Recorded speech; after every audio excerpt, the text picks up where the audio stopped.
Hello, hello. Hoping you guys can hear me okay. Um, Here we are. It's 2. Wow, already. Fantastic. Nice to see you. Thanks for showing up. I see Jeanette is here, Rita, Anne, Sasha, great to see you. And hoping, again, if someone lets me know that you can hear me all right, that would be great. Um, I'm looking forward to this today. Because this is, well, a program on basically what to do with your leftover paint. And this is a technique that well, I don't know if it's a technique, but it's a way I like to use my old paint so I'm not like throwing it away and wasting it. Thanks, Anne. Nice to see you again, and I'm glad the sound is okay. I've had lots of technical issues, as you know, when you watch my past live streams with sound and also with my internet speed, which I hope I've got sorted out. I keep saying that and then something happens, but I've been working on this past week. So, hi Jerry, great to see you. Thanks for showing and thanks for tuning in. In my classes, when I'm teaching, this is something that I share with my students all the time, you know, at the school and also privately. You know, we use a lot of paint when we're painting. I guess, you know, that's important that we have paint.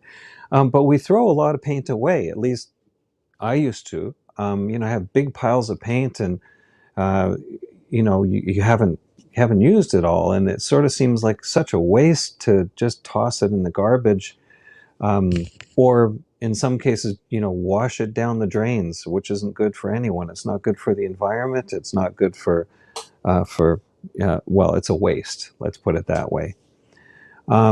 And it's expensive. You know, if you're using good paint, um, it costs money. And you know, I'm using old Holland paints, and they're very pricey. I love the paint, but it really drives me crazy to throw it away.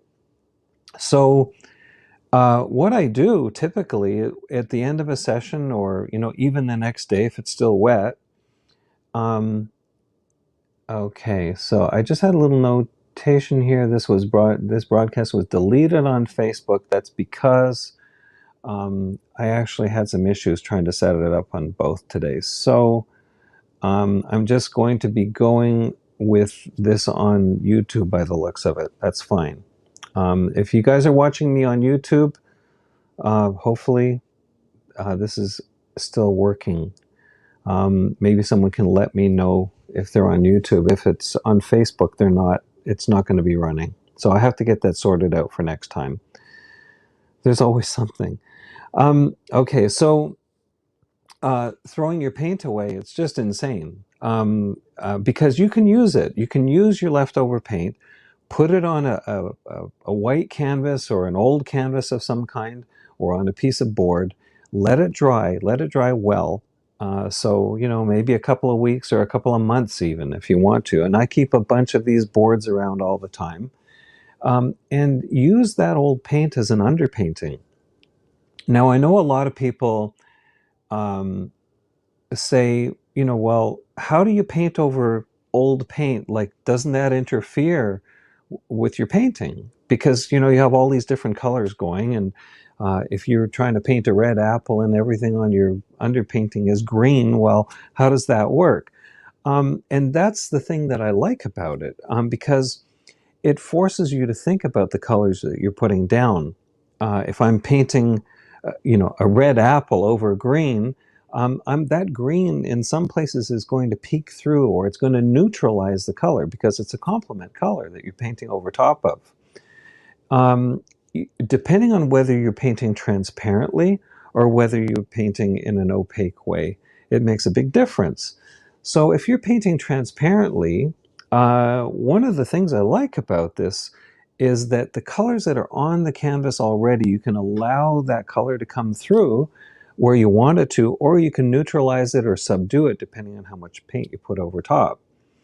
So it adds a depth to your painting that you don't get when you're painting alla prima or everything on a white surface.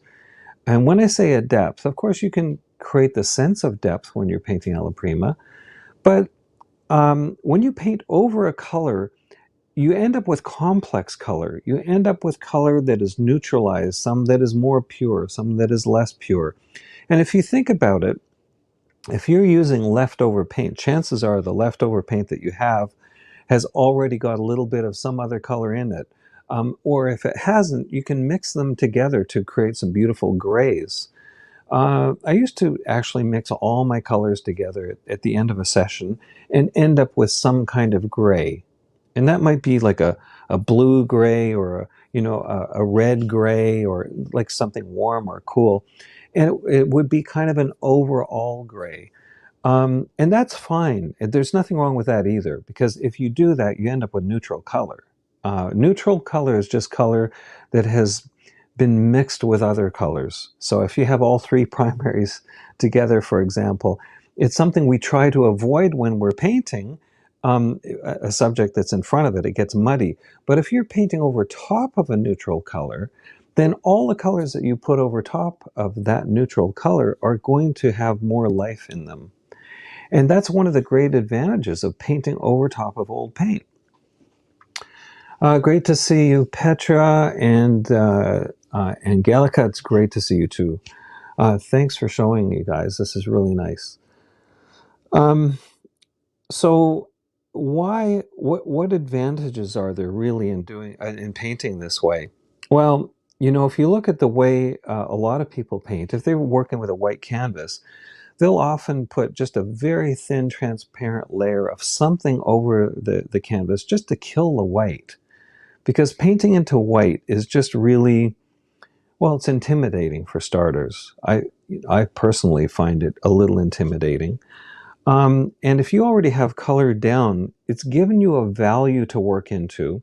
If you're painting into wet paint, it also harmonizes your colors. So let's supposing you put down, a blue, some kind of blue, ultramarine blue, just take an example.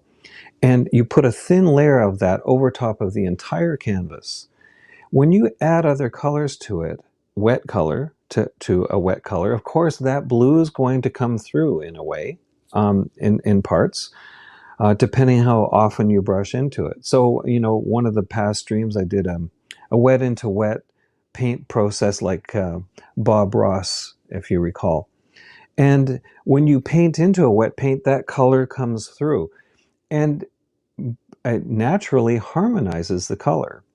So when I talk about harmonizing a color, I'm talking about having one color, for the most part, that influences all of the other colors that are in your painting. So you can do this ahead of time, by the way. If you have a white canvas and you want to harmonize your colors, and this is something we can talk about another time, but you just take one color and put a small percentage of that color into all of your other colors. And that can even include your white if you want to. And it marries them. It makes a family out of them, so that your entire canvas has an overtone, or a harmonizing effect on all of the colors. If I, for example, again, back to the blue, the ultramarine blue, if I didn't cover my canvas with blue to begin with and paint into that, I could take blue and put it into all of my other colors, a small percentage of it. And that is going to bring all the colors closer to each other, because there's blue in it. You put a bit of blue into your yellow, of course, that makes it lean towards the green. And if you put blue into your red, of course, that makes it lean towards the violet. But because blue is in all of your primary colors, or all of your colors that you use at the beginning, you end up with a much more cohesive color feel. Now, taking leftover paint and putting it down, I'm just going to show you this here. And you will see that this is a mishmash of a lot of different colors right here. And I really like this. I actually could keep this as an abstract. I like it that much. And sometimes I've painted over things like this and thought, oh, you know what? I kind of liked it better before. I like just the color combinations, and the textures and the rhythms and so on. And what is it? I'm really not sure what this is.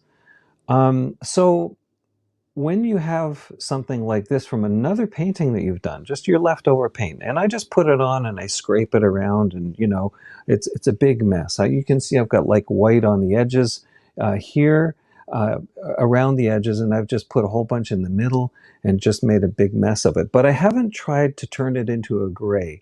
There are grays in the middle of all of this. Um, uh, Actually. And then there are some colors that are more intense, like these yellows here, for example, and maybe hints of a red that are coming through. It's a combination of transparent and opaque color, and it's done over, this is a piece of card, like an illustration card, which I like to paint on sometimes.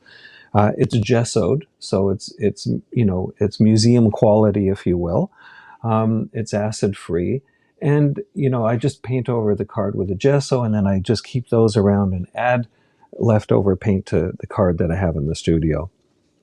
So I have these colors going already. And this started, I started this some time ago when I was painting in the cafes in Vienna.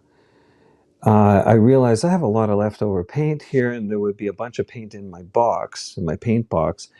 And I would just take the leftover paint and put it on a blank panel, and like one that I carried usually 3 or 4 panels with me, and I would just put it on an empty panel, or even a panel that had a bit of color that I wasn't using, and just put it on and leave it there, let it dry over some weeks, and then I would take that panel into the cafe with me and use that as a basis for painting.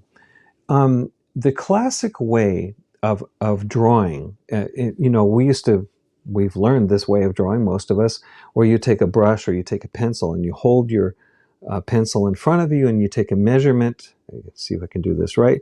Take a measurement of that thing that you're looking at, and you can bring that measurement down to your canvas or down to the page that you're drawing. And that gives you like a relative size, and you keep going back and measuring everything that's in front of you until you've got all your proportions worked out.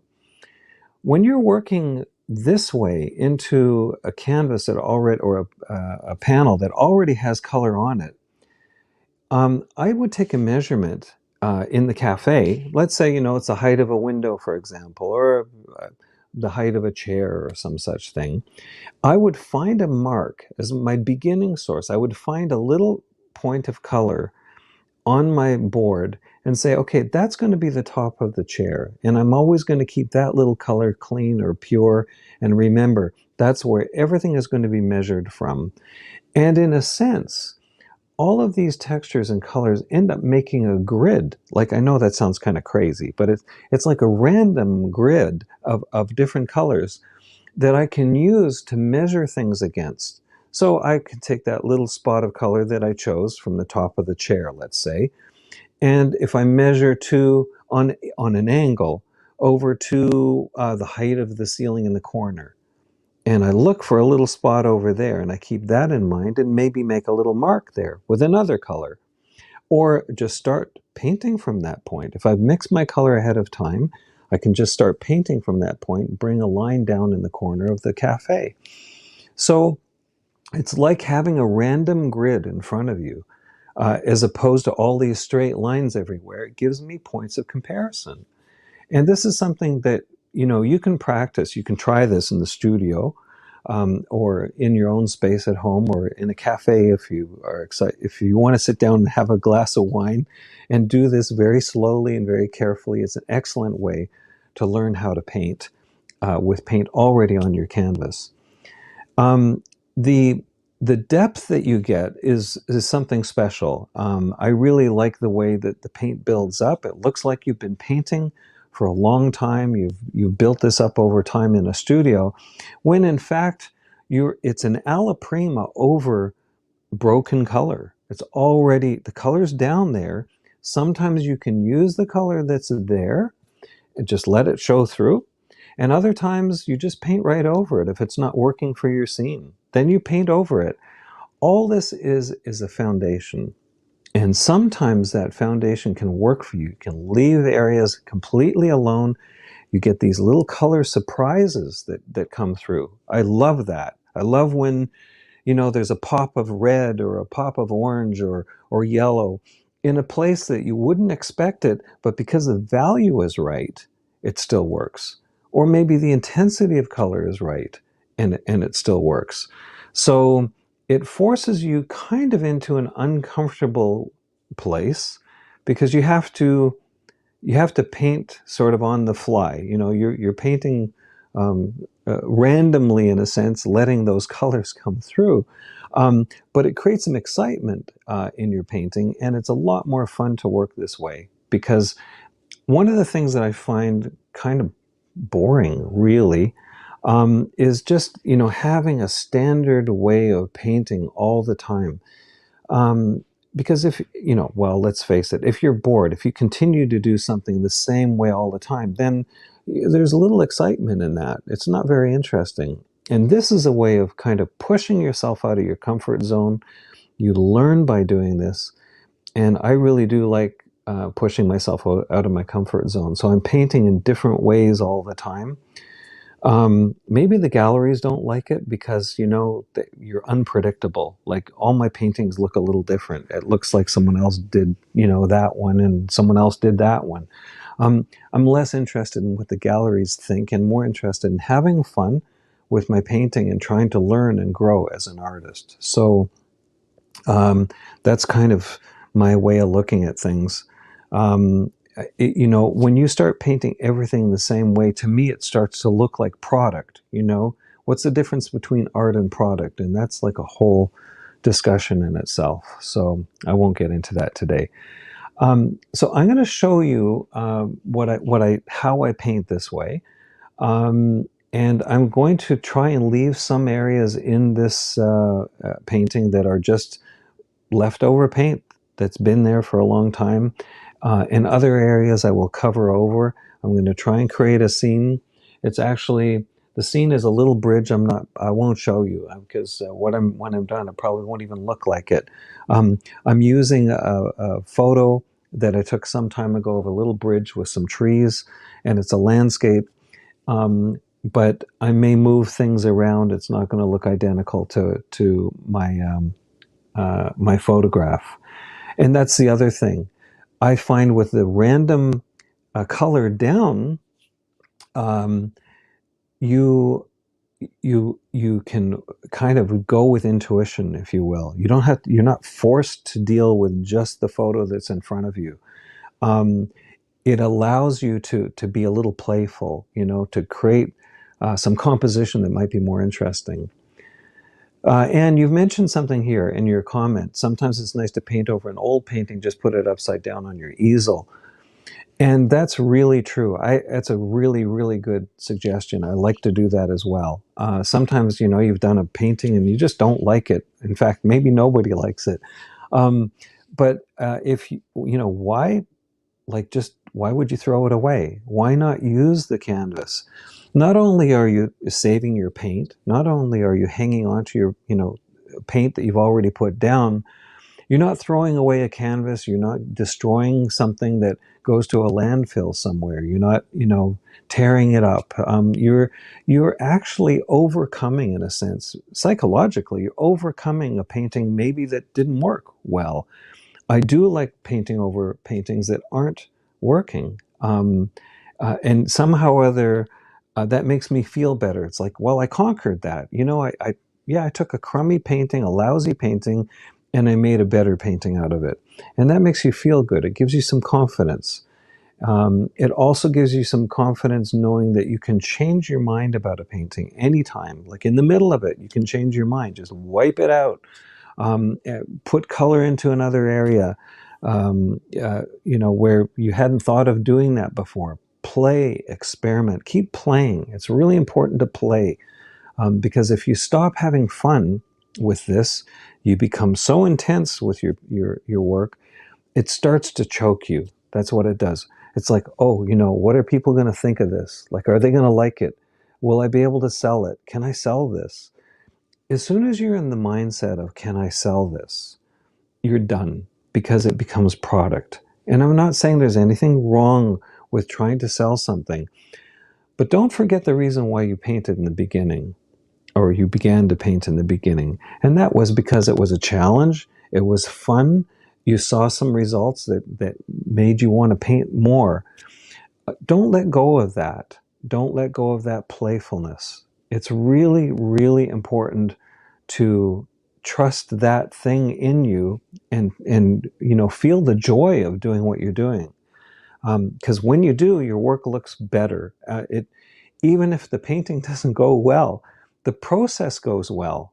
And the process is more important than the end result. If you're working just for the end result, you're going to miss the journey. So just enjoy your painting, get into it, have fun with it, and let it take you to another place. And you'll learn as you go. Anyhow, enough of that lecture.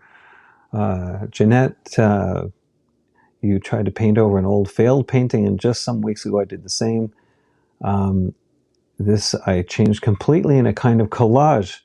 That's the other thing. Sometimes an older painting underneath will inform the new one that goes on top. It's amazing, really, how this process works. Anyhow, let me get to this, and I'm just going to zoom over here, and let's see what we can do with this today.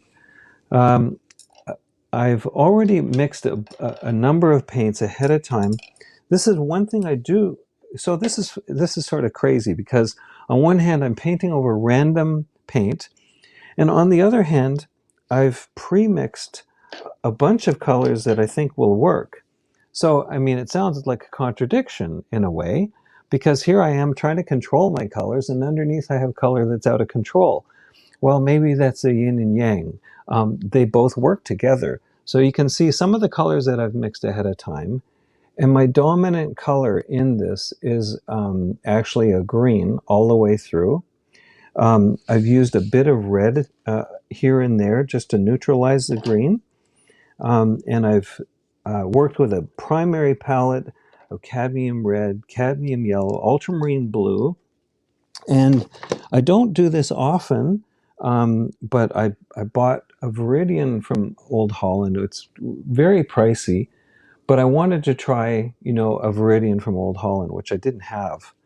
And so I thought I would mix a little bit of that into all of the paints as well. So they're harmonized already. And I'm hoping that, I'll be able to pull something off.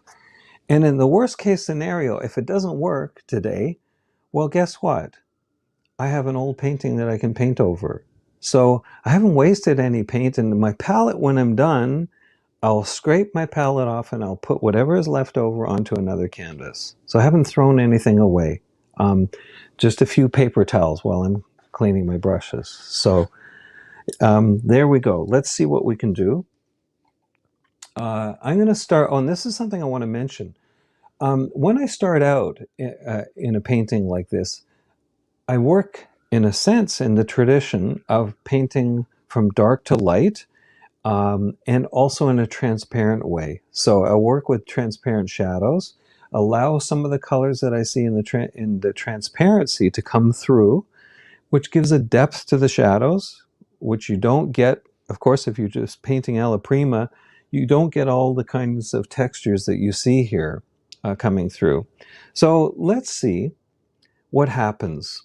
I'm going to start with the sort of darker areas, and I'll kind of draw this out quickly with a little bit of medium. I've got a combination of linseed oil and an odorless thinner, and I'm just going to put some darker color in to areas just to give me an indication as to where I want to go with my drawing. So if I was working in the cafe, and I haven't measured everything out, if you've watched me before, I've divided everything into threes. This one here, I'm gonna try and work a little more intuitively. So I'm just gonna put some darks in, and just quickly figure out where my trees are going to go in the background and where my shadows are going to go. And you'll see that's pretty wet right there. It's wet and it's transparent. And I'm going to put another big tree up in here. And Sometimes I'll do this in a drier method, so it's less wet, and I try and keep it transparent. If I need to get some rich darks in, I can go into it thicker, or I can go into it more transparently, depending on where those shadows are. And I'm going to leave some of these darks that I see up here because I really like them.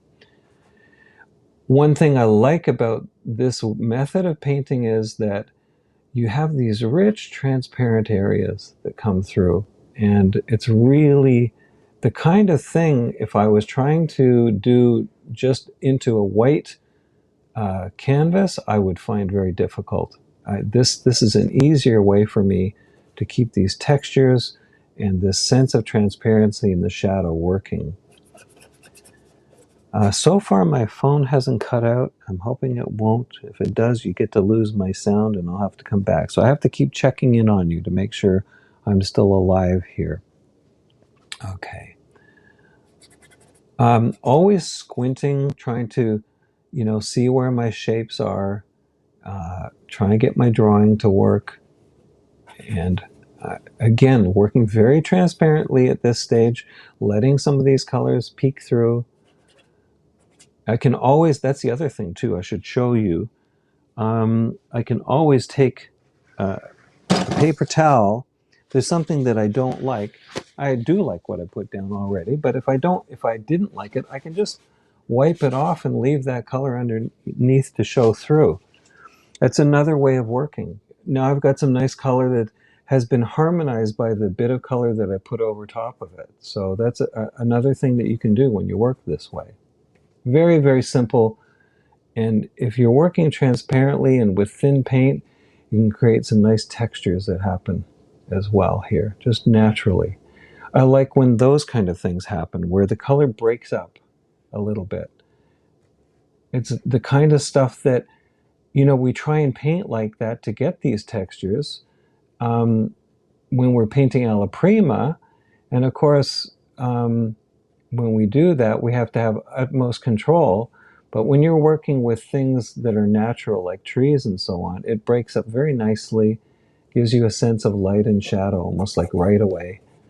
I'm going to leave a little bit of that yellow there because I kind of like how bright that is for now. I may change my mind later. That's okay. You're the one who gets to move things around and play. So I'm just working with transparent color and transparent shapes at this point in time. I'm going to get the bottom of this little bridge here working. It just so happens this color here appears in the photo that I have in a bridge that's going over a little river, or a little rivulet, if you want to call it that. And I love when that kind of thing happens. So you've got these beautiful transparent colors that are happening here. I don't know how well you can see this. Again, a lot of this is going to be dependent on the connection that we have. But I will post this afterwards, so you have a high-res image to look at. A few crisp lines in here, and I'm just going to let these textures do their magic. Okay. I'm going to just change my angles a little here. Getting the drawing at this stage, and thinking about kind of making your brushwork at this stage almost finished, if that makes any sense, because I can leave these textures down if they're working. That's kind of fun to do. All right. Well, a few more darks up top. None of this is going to make any sense because you can't see what I'm working from here yet. But hopefully it will make sense when I get a little further along. Just getting my darks going at this stage. Some really rich darks in here that will hold the composition. We talked about focal point in the last session, and I want to think about where my focal points are going to be. And the best way to do that is to really squint at your work and figure out, where do I want the viewer to look? What are the most important elements of this painting? And I need to decide where that's going to be. And really the center of attention is going to have some of the darkest darks and maybe some of the lightest lights in the same place, or more intensity of color, and sharpest edges. That's something we talked about in the last live stream. Okay. If you have any questions as I'm going here, feel free to ask away. I'll look now and then to the screen and see if there's something that I can help you with. And feel free, of course, to comment between each other. And you can critique the work as I go as well. If there's something you don't like, I'll try and deal with it, or try and explain what I'm doing.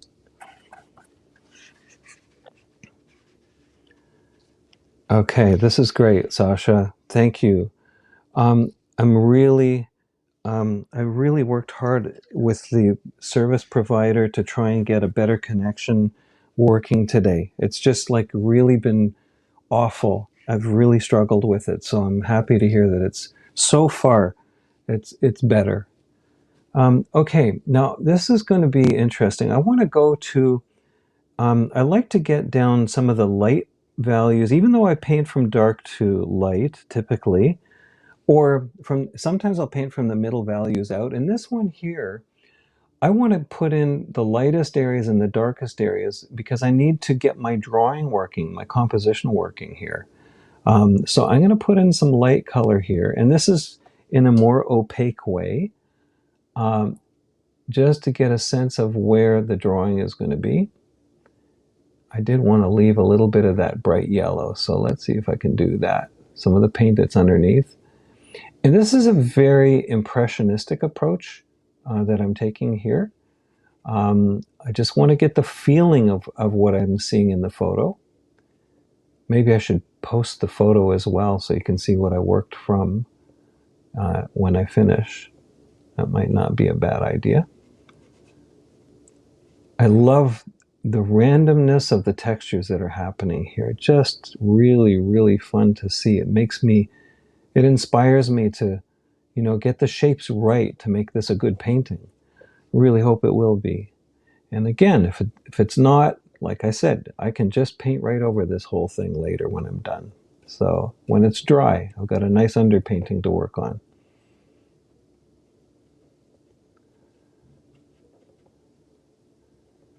Okay, so a bit of sky that's happening here. This is it's actually a synthetic brush, you've asked, Anne. And it's it's Princeton Aspen is the name of the brand, but it's a man-made. It's like a bristle brush, but it's synthetic. So the Princeton brushes I really like a lot. They clean up well. I was introduced to them when I was painting with a bunch of artists in the Adirondacks. I think I've mentioned that in a past stream. And it was a free giveaway. And it was so nice to practice with this brush. It would be nice if brush companies just sent you samples all the time so you could practice and get to know what you could do with them. I know a lot of people out there are big fans of rosemary brushes. I know Stefan is, if you're watching him. And I haven't actually got any rosemary brushes yet. I still have yet to try them, and I don't know why I haven't just ordered them. I can do that, but maybe I'm just too lazy. I don't know. But a lot of people swear by rosemary brushes, so it'd be great if the companies could just give you some samples and, we get to try them out. We get to test drive cars, right? They should let us test drive brushes. That would be nice. So the blue ring on it. Okay, I'll show you because I'm getting a question about that. So this is the smaller version of the same company. So this is Princeton. Hopefully you can see that. It's a Princeton Aspen, and you can see the little blue ring there. This is the one that I've been painting with. The same thing, but the Princeton is kind of worn off a little bit. It's the same company. So yeah, it does have a similar look to the Roundy. You're right. Okay. All right. Now, just going through a few changes of colors as I go up into the sky a little higher here. And again, I've pre-mixed these colors, so you know, I know where I'm going with this already ahead of time. There's a great advantage in pre-mixing your color because it keeps it clean, it keeps it pure. And when I say pure, I mean, you know, it's a harmonized color that I'm using. So but it gives me some control. So I'm thinking more about my drawing and less about mixing colors. That's the whole point of this, is like, okay, I know mixing color is a lot of fun. I love doing it. I have a lot of fun doing that before I even start painting. But this way, I have the transitions that I'm looking for, and I can keep my color nice and clean, and the values should be right, hopefully. I can always correct as I go, of course, that's possible. But if I have good color down to begin with, then it's a good place to start. This should be fairly colorful when I'm done. I'm allowing lots of colors underneath to show through. I'm getting into, these are warmer blues. I actually worked with a combination of ultramarine and I like to use manganese blue now and then when I need warmer blues. And so I'm getting that nice transition of color that comes up into the sky. The advantage of pre-mixing your colors, of course, also is that, you know, when I need to go and do another area in the same zone, I just go back to that pre-mixed color that I used before, and I can pick it up and use it where I need to. I love the way these textures are just breaking things up here.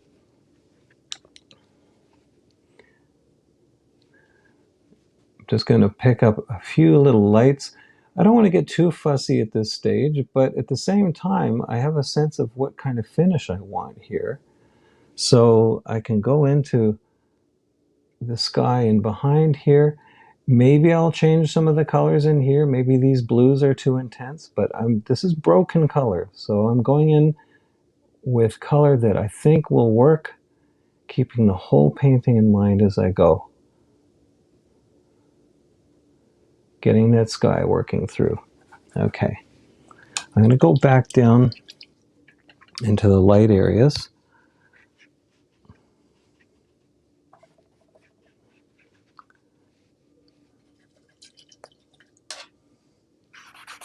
All right.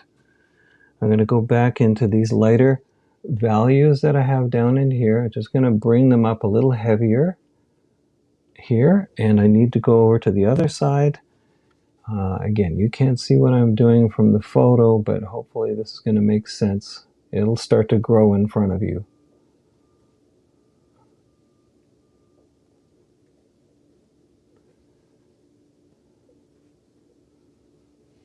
And it's really fun to paint this way because the colors underneath here are kind of informing, you know, my shapes. And I've picked a pretty easy subject to do, honestly. This is not, you know, it's not one of those super complicated subjects. I'm not trying to paint someone's face. I'm not trying to make someone that you can recognize. I'm just playing with color and letting the abstract.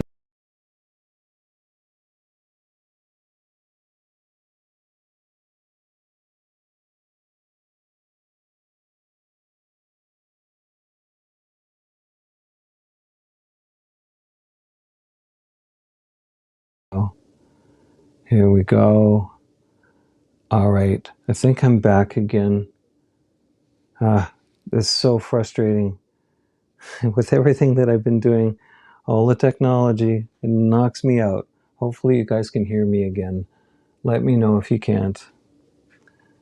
Yeah, I killed everything. All right. I don't know why this keeps happening. Hopefully that, you know, I know last time this happened, everything slowed down a lot too. So My internet connection keeps dropping out, and keep talking to the provider, and they keep saying, well, you know, it depends how many people are online and all this nonsense. And it's just like, you know, it's just us here. There's just one line coming to us. Why is it doing this? So maybe we need to look at getting a different provider. It's very frustrating.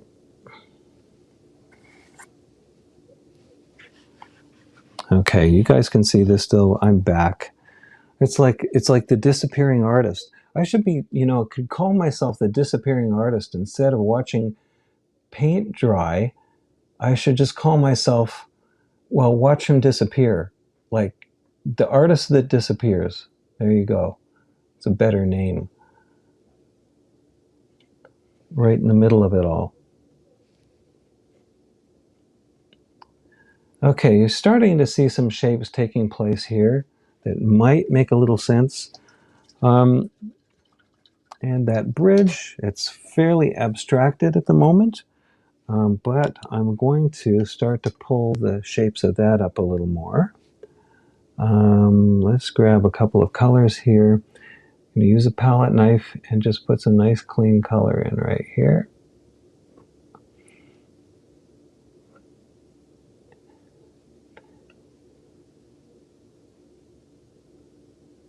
I have to go quiet when I use my palette knife because I really want to think about these shapes that I'm putting in. There's a really nice bright kind of yellow color. This is kind of a really warm. It's just, this color here is just white with cadmium yellow in it. And that's like the lightest spot in the whole painting is right in here. You see when I go over dry paint like this, nothing interferes with the colors under that are going on top because the colors underneath are dry. So that's the other advantage. Sometimes, you know, you paint over a wet color and the color underneath comes through too much and then it just makes a mess of it.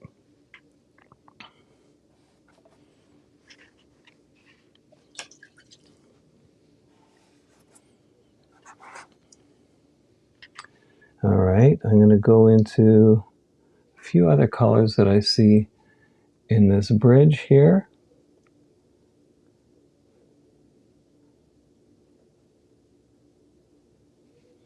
I see a nice little hit. Now this is, I'm just going to change one color up here because it's really warm.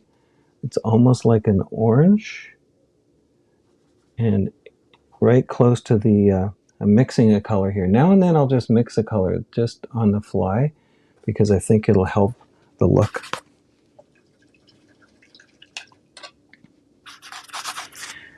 At the moment, these trees look like it's fall time, which I kind of like, actually. It's nice. I get some grass color going in here. Let some of these violets come through.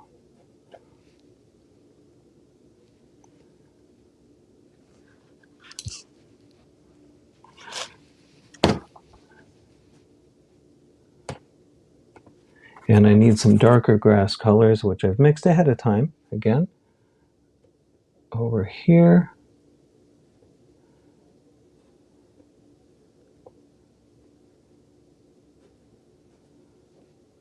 And I think I see some more intense, darker greens. Now, the colors that I pre-mixed ahead of time, because they're already harmonized, there's already a family of them. Whenever I mix those colors together, like I've already got tertiary colors, I'm going into 4-color mixes in some places. I'm just letting the texture that I see underneath here, this dark, really works. It just happens to work. This is old painting that's underneath. That's all it is. But it happens to work in this area for what I need. And I'm just going to let those textures work for me. And go into a few lighter spots over here where the light's hitting.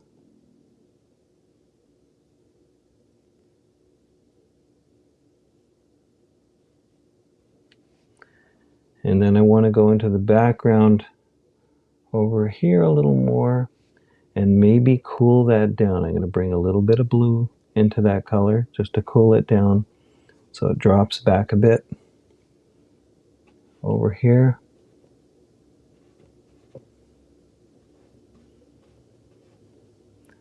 There is a tree trunk that happens in here, which I want to pick up at some point. Trying to work my way through the whole canvas at the same time as much as I can. Thanks, Jerry. Having fun with the sky. If you want to see some amazing skies, you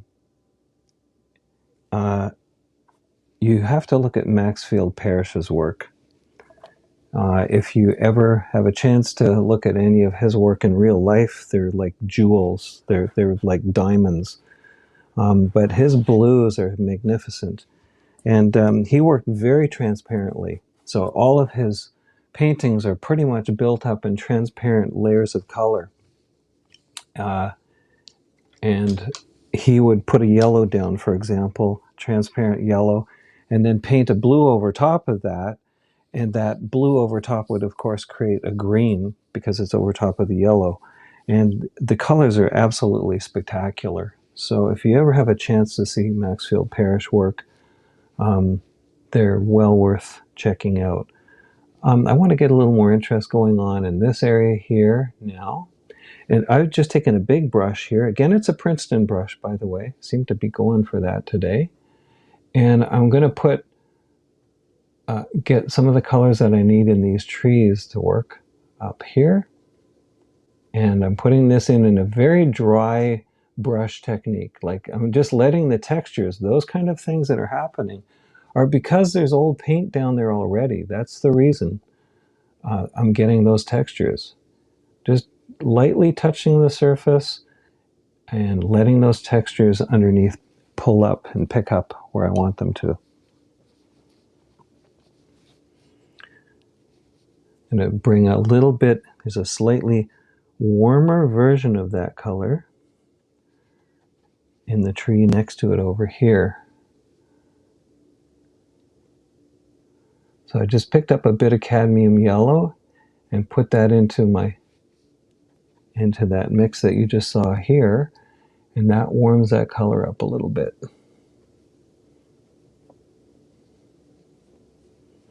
Letting some of these warm colors pop through here and allowing those cool colors to work themselves out in the shadows.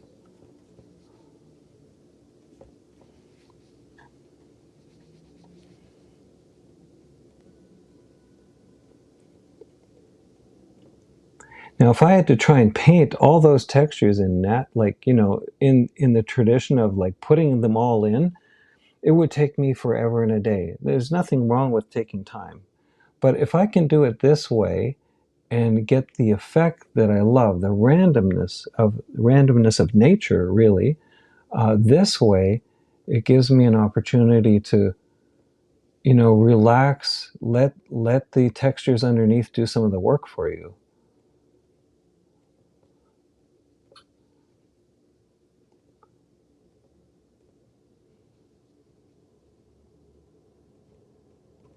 Already starting to take shape.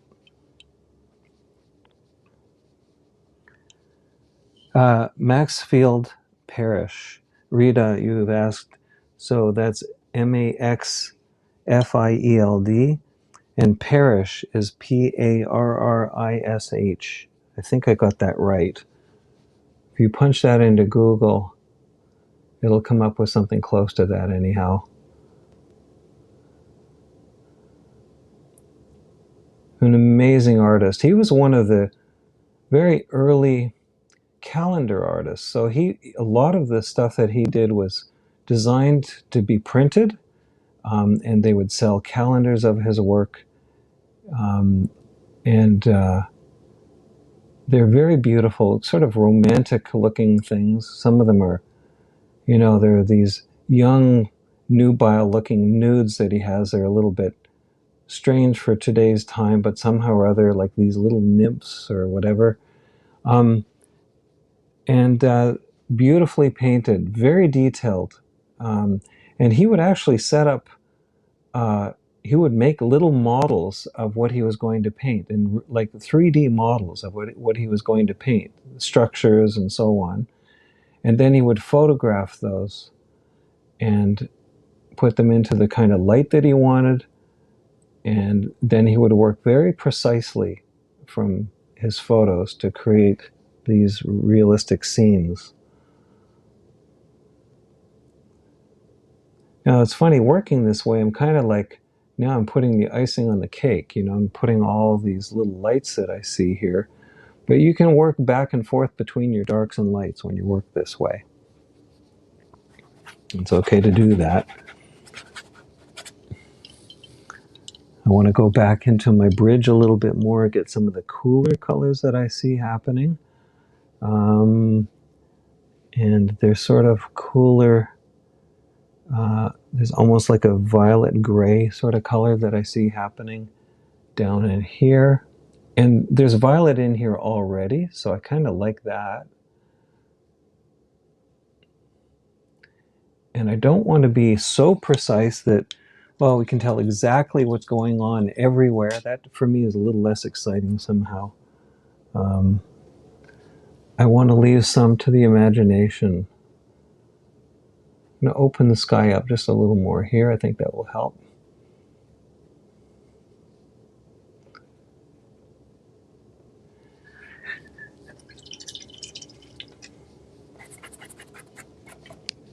And the greens that I see in the trees down in here, I just want to be a little more defined with these up against that bridge.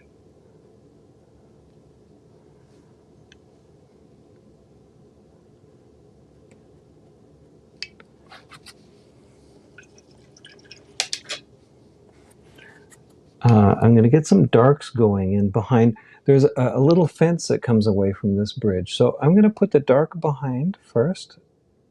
And then what I'll do is I'll take a palette knife. I'm putting this in very thin because there's some darkness behind. And then I'm going to go in with a little more opaque paint. I'll do the same on the other side a little here because there's a fence that comes into this scene. And I see there's a little bit of a tree peeking over in the background here. Just put a little bit of a soft tree happening in here. And when I put that fence in over top of all of this, that should hopefully give a sense of that dropping back behind. So let me grab a light color. I think the same color that I used in the bridge.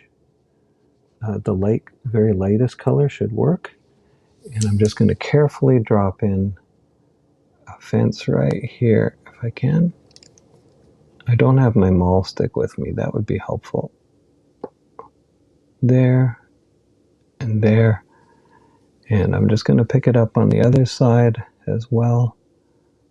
Over here. And a little bit there. I don't need to, paint it all in detail. It's not necessary.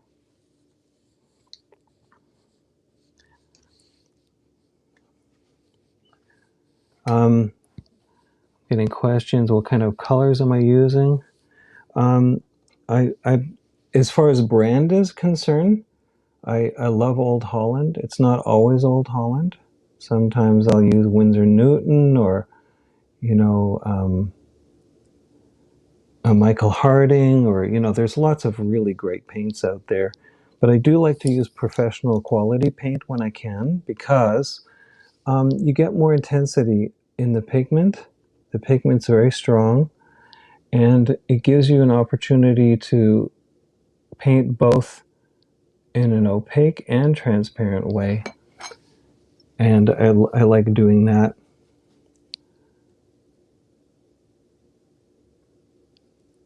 Old Holland's expensive, but it's a beautiful, beautiful color. Now, one of the things I'm struggling with when I look at this, I've got a little fence going here, but it's too much. It's too intense. So this is something that I like to do sometimes. When I've got something that's just too much, just scrape through it. and let it be a shadow of what it was before, and maybe put just a little highlight into it. So again, the textures underneath are working for me because they're allowing me to break the paint up a little when I scrape over it. It's okay to work that way. I can always refine this too. I can always take the palette knife down and just pull the color out a little bit. So there's lots of ways of putting lines in. Just because you have a brush doesn't mean that that's what you should use for your whole painting. You know, use a palette knife, use rags, use like Q-tips. I've shown that in the past as well. And there's lots of different tools that will work for this program. Okay. Now, I'm looking at this. I'm a bit in shadow here because of the way the lights are set up, but I'm just going to pull this edge down just a little bit to get the drawing right. All I did was take some thinner, and you'll see when I did that, I took the paint off that was underneath, but I wanted to refine that line a little. So now I just go back and put that in again. That's all. Nothing wrong with working that way.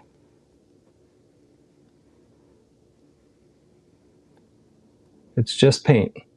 That's all it is. It's wet paint. You can keep moving it until it doesn't move anymore. Now it's harder if you're working with acrylic because it dries faster, but you can still do it if you get to it quick enough. And if it is dry, of course, then you just have to paint over it again. I'm going to go back and just make sure that this line is making sense through here. It's an important little area. And there's where some texture just picked up there. It's kind of nice. I like it. Okay, I want to get the other side of the bridge working.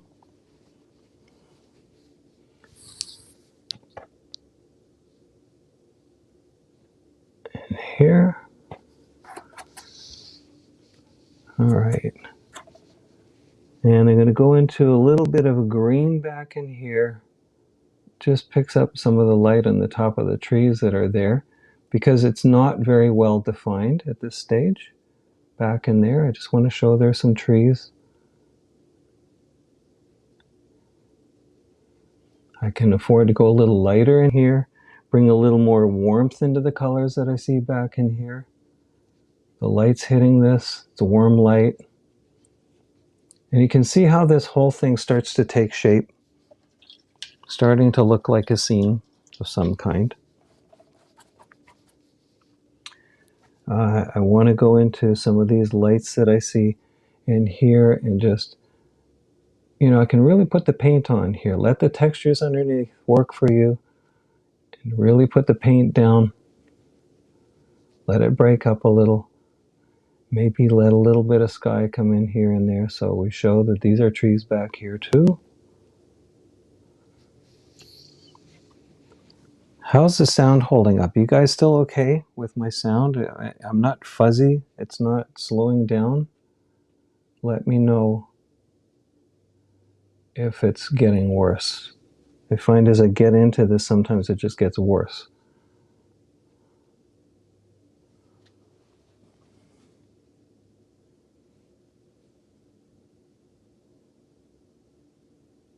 Of course, if I don't talk, you can't hear me. Okay, great. Thanks. Thanks, Sasha. Great. Happy to hear this. I lost my phone for a moment there, but at least if you can hear me, that really helps. And if you can see, that's even better since we're doing something visual here. It's all helpful. It's been very frustrating.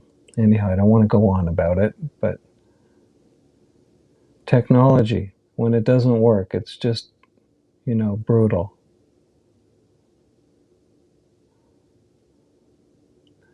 Just trying to pull some shapes out here that look interesting. Negative shapes are so important to what you're doing. You know, get your negative shapes working, and the positive shapes kind of take care of themselves. I know it sounds kind of weird. My mother used to have this expression when you're putting butter on a bread. if you butter the outsides of the bread, the middle takes care of itself. Well, this is sort of the same idea. When you look after the big shapes, the smaller ones start to look after themselves as well. So it's just funny how that works. Some nice grays in here in this bridge also. I'm going to just chunk those in like so. Let your brush follow the shape of the thing that you're painting.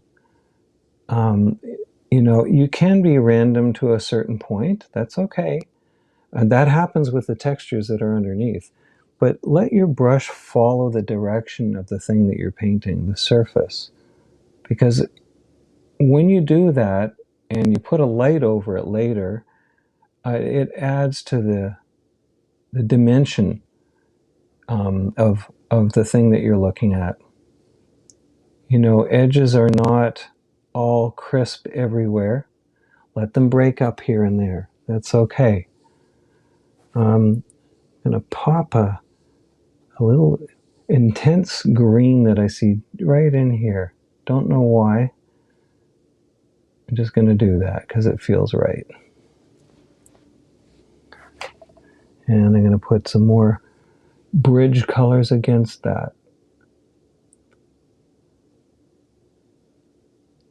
Just building things slowly here. Not trying to, you know, paint every little section without dealing with the whole painting as a unit.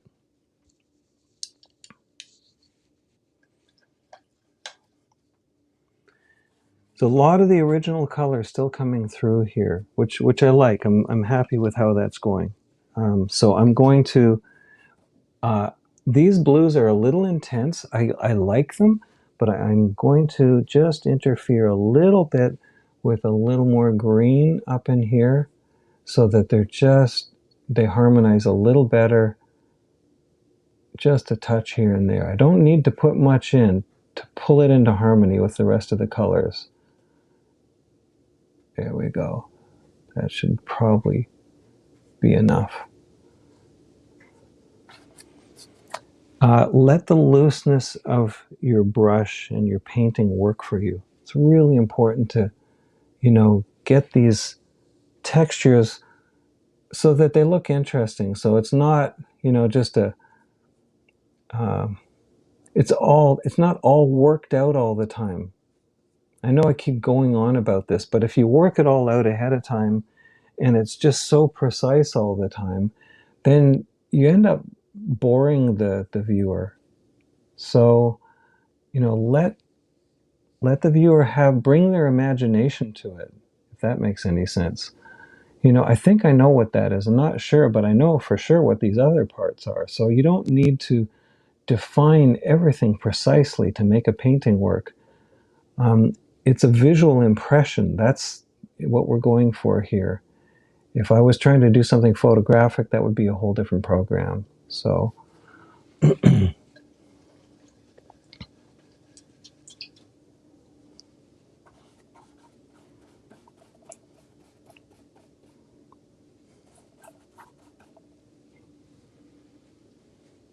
okay. I think that I need to be a little more precise in a couple of areas here. I'm going to bring more of the, so we have a sense of where the grass ends and the road begins. Just going to put some palette knife in here, drag it down. I'm having a lot of fun today. This has really been lots of fun, this painting so far. When it goes like this, and some of the colors underneath are working well, I really enjoy it because, again, it's sort of like, you know, the painting's painting itself. I love when that happens. Sometimes we just work like crazy to get a painting to work, you know, and we force it to work. And other times it just sort of seems to come together on its own. And we need to trust that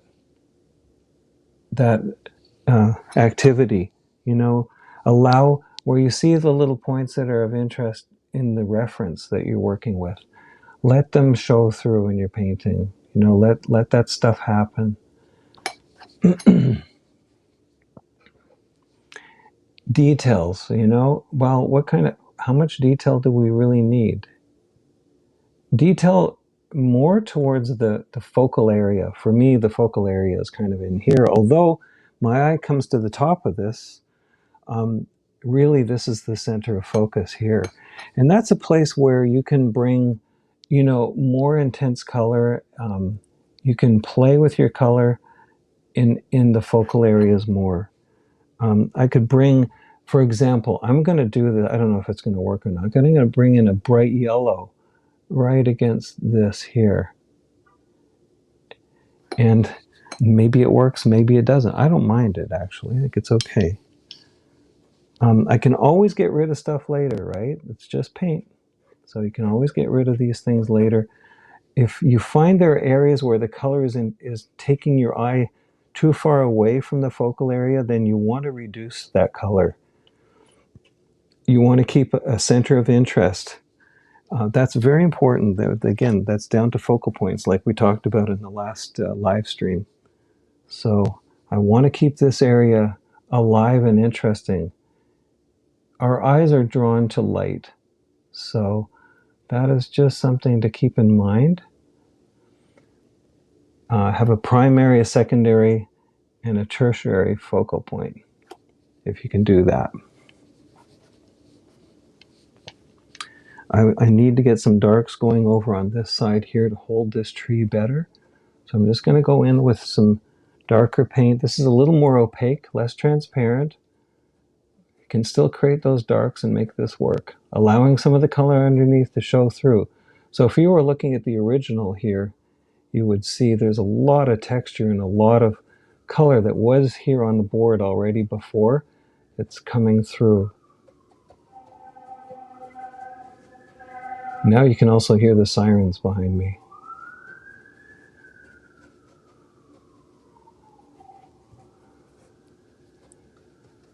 I'm mixing color a little more here because I want it to be a little softer towards the edges of the painting so that it's not interfering with the overall.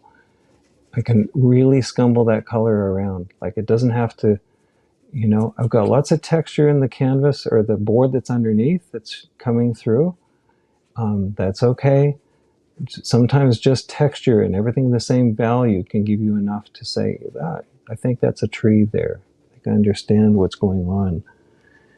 And bring, you know, a couple of darks in where I need them, the shadow areas. That's all I need to do to make that work.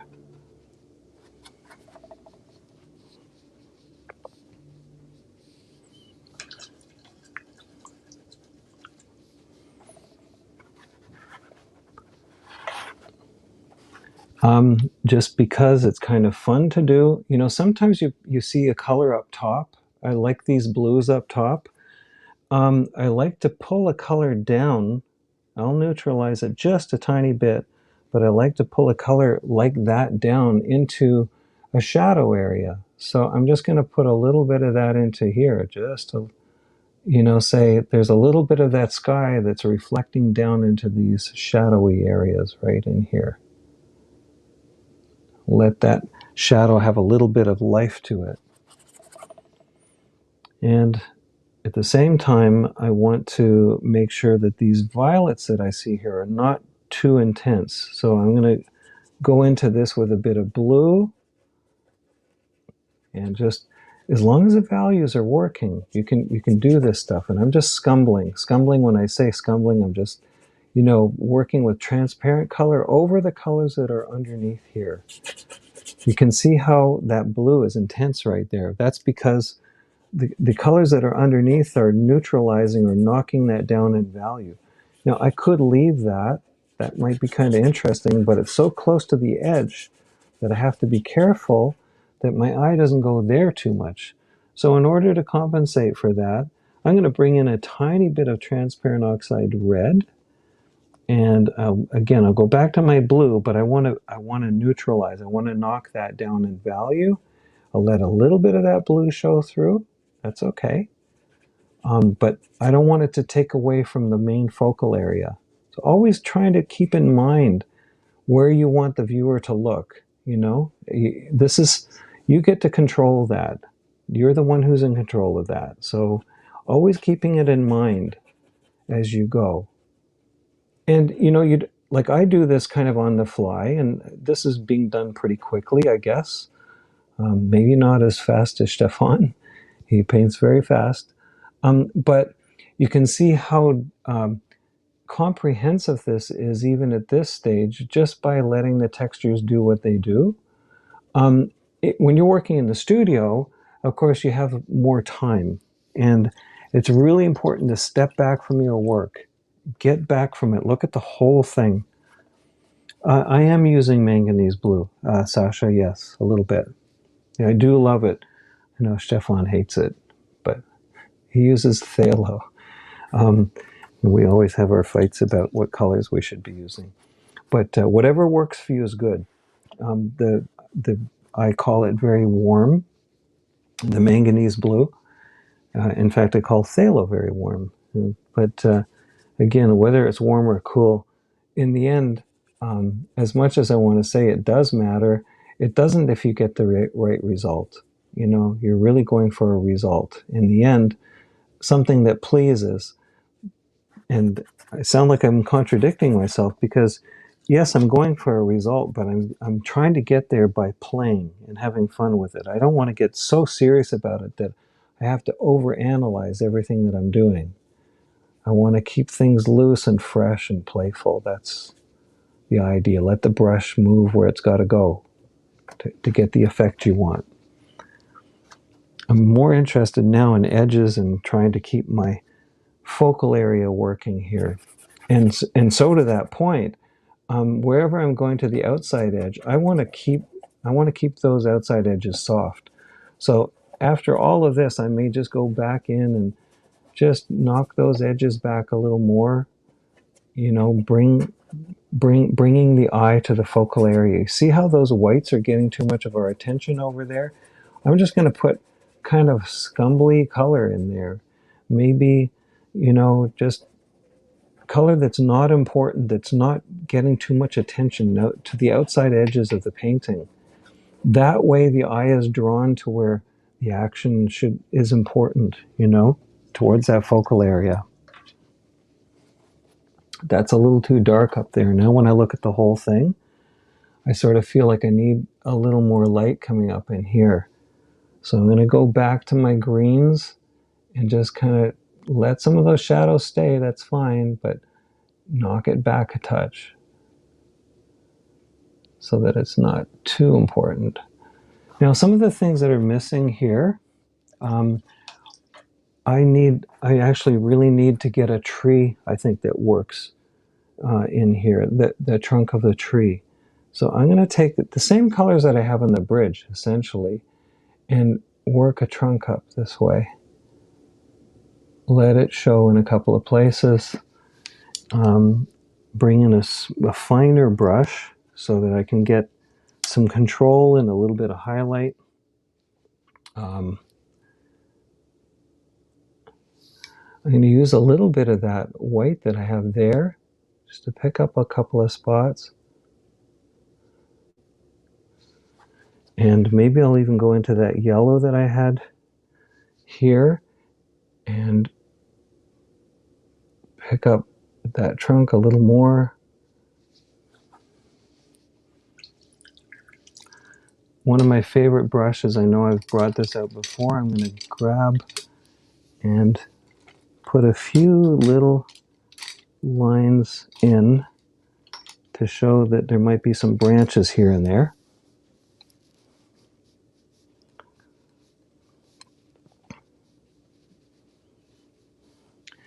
You're seeing the top middle part as a focal area. Oh, that's interesting. So this area up in here, not the very top, but this area in here maybe is getting more attention.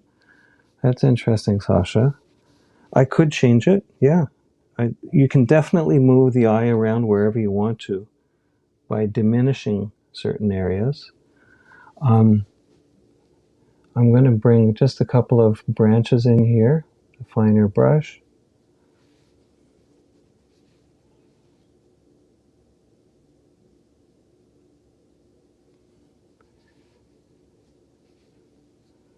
Maybe this will help bring the eye down a little as well. I don't know.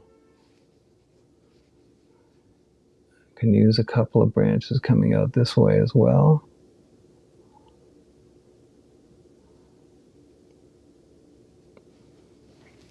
And even up top.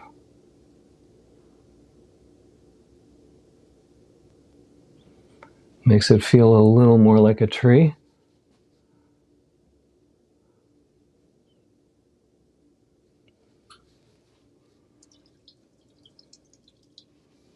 The top middle part is focal. Maybe in there. Is that what you're looking at? I think there's a little bit too much chroma here too, because my eye keeps jumping back and forth between this color here and that color there. So I'm going to try and tone that down and see what happens.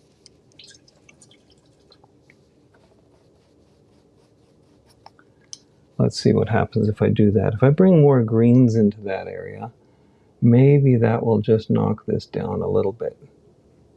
There's a lot of chroma coming through from the underpainting in that zone right there. And if I do that, maybe that will just force us to come down to here a little more. And that's good. You know, I left that bright yellow that was underneath there before. I liked it, but maybe that's just a little too much. So let's see what happens when I kill a little bit of that chroma. See if I can bring my eye down.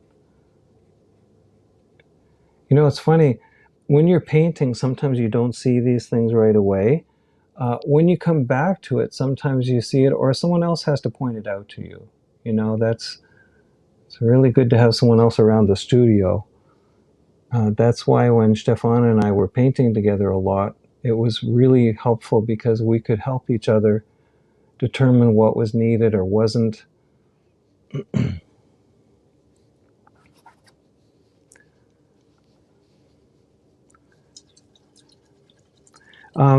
Jeanette, I'm cleaning my brush in an odorless, this is oil paint. So I'm working with odorless thinner, paint thinner. And sometimes I'll just keep several different brushes going at the same time and keep them all sort of fresh color. So sometimes I like to work that way. But I guess I've been painting outdoors so much that I tend to just keep like one or two or maybe three brushes on the go and just clean them out this way. Okay. I don't want to pull too many things together here because I like the textures that are happening. So I really want to be careful that I'm not going overkill with softening everything off. That can be dangerous too. Really want to keep that area. It's important.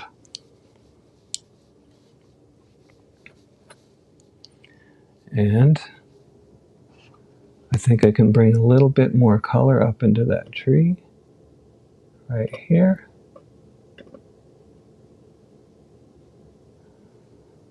Maybe pick it up in here a bit. Okay. Now it's at that stage where it's kind of playtime, and I don't want to go overboard here. I don't want to get too much.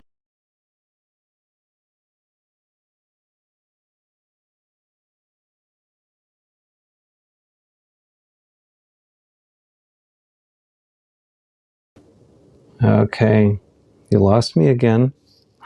Sorry about this. We'll get this working yet. Let me just tip this again. My phone just kicked out. I guess when okay, I'm back. Good. Oh, this is just amazing, isn't it? Okay, there we go. Hopefully that's okay. All right. Sorry about that. This bloody phone keeps kicking out. I don't know why.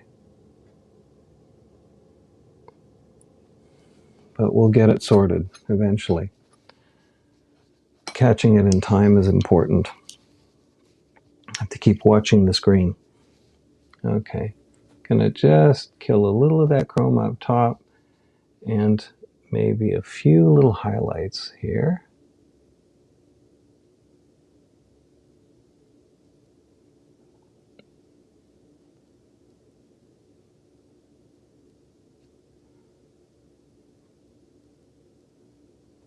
Closer to the focal point. So keeping your interest, your attention closer to the focal point. Overlapping things so we get a sense of depth and distance.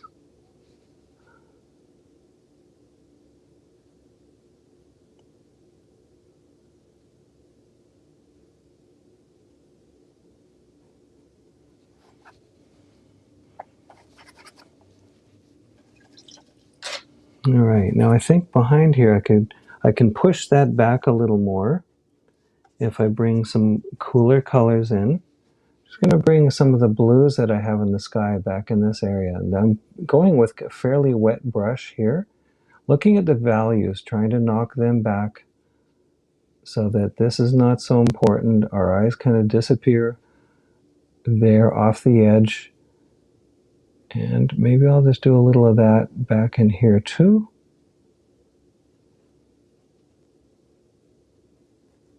Just to push those trees back a little more.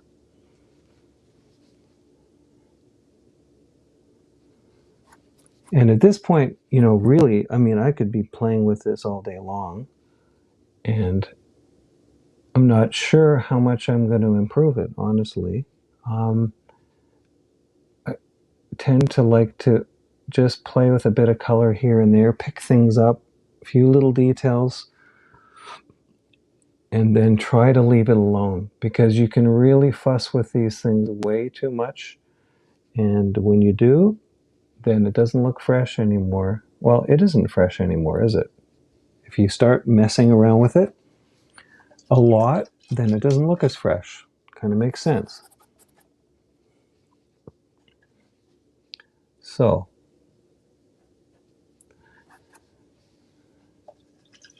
for now, well, I sort of feel like there's an empty space over here that needs a little bit more of something. And we're going to bring a darker green in just to give that, take the eye away, a little more depth there and texture. Sometimes you have these zones where you're not, you know, they're not important, but they need something. So this is intuition, you know, you just put things in where you feel you need it. And if it doesn't work, like, it's not a big deal, right? You just take it out again, or when it's dry later, you look at it, you just paint over it and resolve it. It's kind of like an evolution. That's really, truly.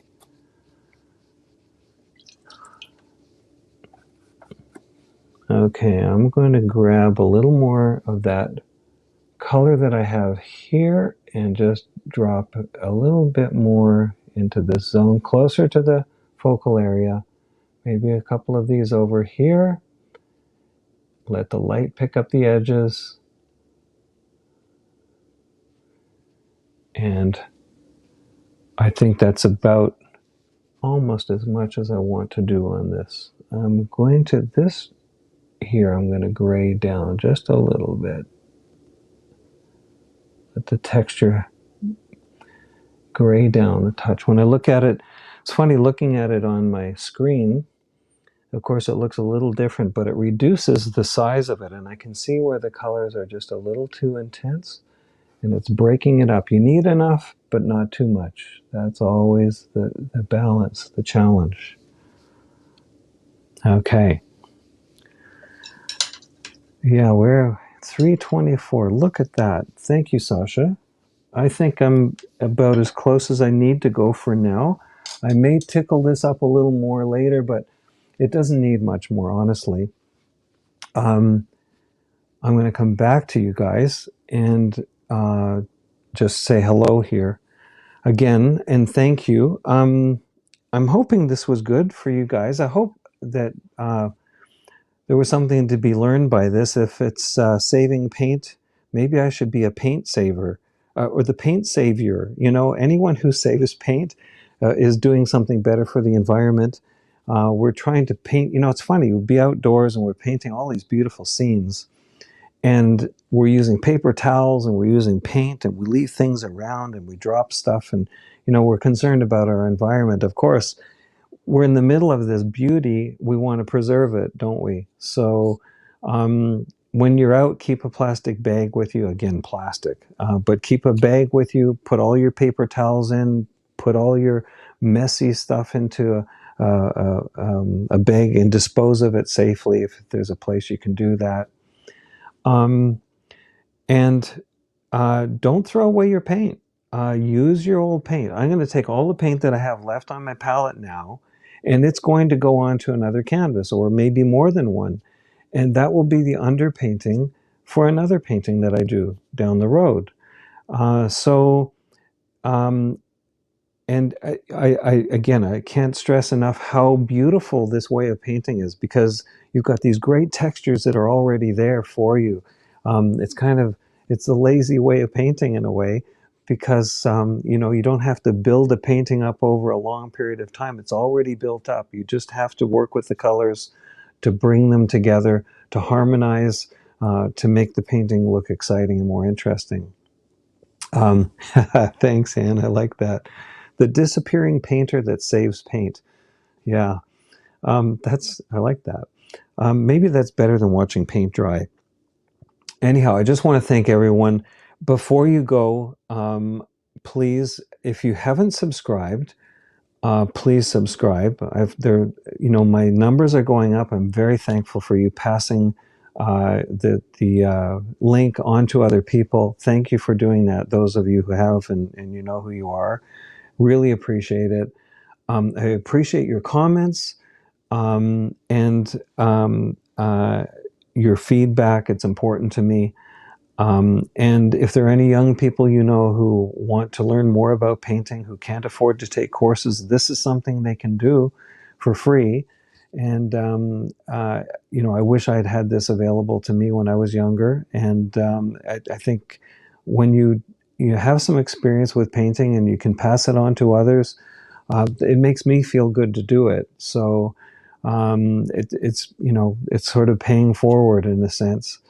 And if you have any criticisms or any techniques that you want to share or want to talk about, you can email me at andrewjudd@mac.com. Please feel free to send in some suggestions as to what kind of things you'd like to learn or want to know more about. I mean, painting is a huge subject. Sometimes I'm really not sure what I'm going to paint next. And I don't know what kind of lesson can I give you, but you know, something usually comes up. So again, happy to have your suggestions. I may end up doing some, I know Stefan's been doing some critique sessions, and maybe I'll do some of that as well at a certain point. But until then, happy painting, stay well, stay safe. And give me a thumbs up if you think today was worth watching. Be well, and enjoy the summertime as it's coming. We've got good weather now. So thanks again. I'll see you next Friday. Oh, I'm not sure if I'll see you next Friday. It's a holiday here, so I may actually rebroadcast something. Well, I don't know what I'm going to do. So watch out on Facebook, and I'll let you know what the program is for next week. Take care, be well, and stay safe. Bye-bye.